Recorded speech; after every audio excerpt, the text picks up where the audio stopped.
Often we have guests on our show and they've maybe written a song, maybe they've performed on a stage somewhere. But our next guest, Tony Orlando, has done so much more than that. He's been on the scene, the entertainment scene, for a few years, to say the least. And he's got one song that is just synonymous with life and love and the military. And we'll talk about that in a second. But first we say good morning, Tony Orlando. Nice to see you. And here's the thing.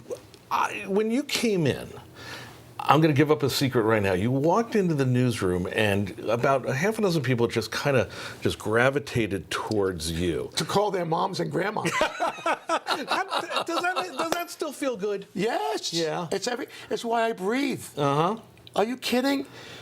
I'm 64 years in this business, and the young girl, I know wasn't she. I said, "How old were you in 1973?" She went, "I got it."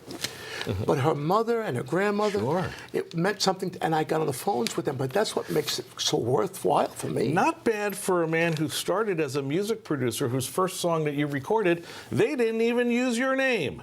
No. Ha. No. And actually, it was the second one, because the first one I was 16, Carole King and I had a hit that started in Hartford, by the way. I remember doing my show at Bushnell Memorial Auditorium. I was 16 years old. For those of you out there who might remember Halfway to Paradise, that was me. That was Tony Orlando. But then, after that, the British came in. We were out of work, right? Right. It's not until 1971 did I do, as you just said, I was Dawn. Right. I wasn't even Tony Orlando. Yeah, and Dawn went through a couple of different versions before it settled down with you and two ladies, Thelma Hopkins and Joyce Wilson. Yeah. And all of a sudden, you're huge.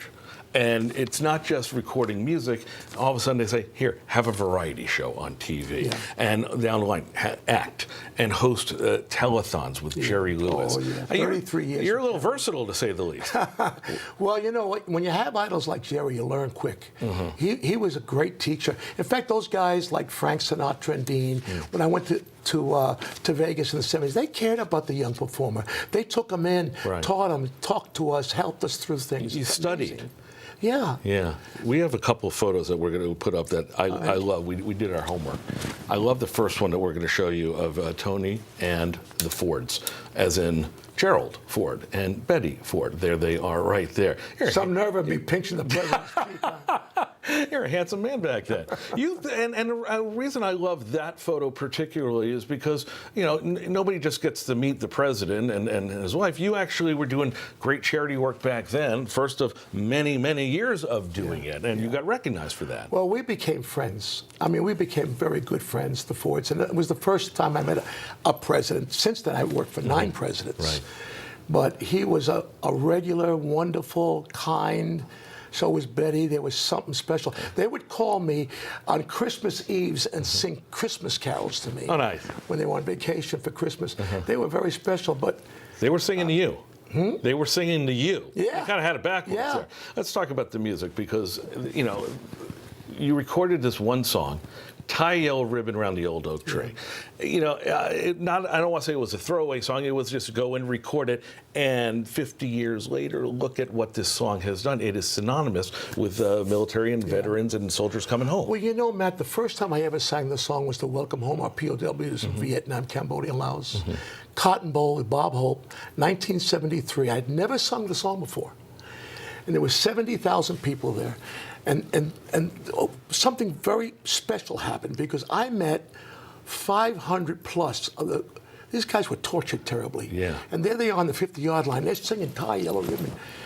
And I said, God, if I'm ever blessed with a career, I'm going to try and do what Bob did. I'm going to try and give back to the veterans. Music does make people better. It makes them livelier. There's no boundaries. It makes them forget. And that's what leads to why Tony is here, because in all of the work you've done for military appreciation, you're playing a show at the Wolf Den tomorrow night at Mohegan Sun, in spite of the fact that you say, and I don't buy it for a second, that you've retired. Oh, I have retired.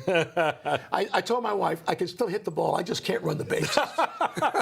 Fair enough. But I was only God will retire me from working on behalf of the military. There you go. And Mohegan Sun and I have been together since 1999, and they have never failed a veteran. Tell me quickly, what do you take away from that? From doing work for the military and the inspiration that you are to them? It's the most gratifying, other than Jerry Lewis, telethon, working on behalf of the military is the most gratifying thing I've ever done in my life. When I was in Iraq, I met a young man named Brendan Morocco, who was 19 years old, and when I met him, he was a torso. and he survived, and right now, because of an operation of putting cadaver arms on his body, is doing chin-ups. I love it.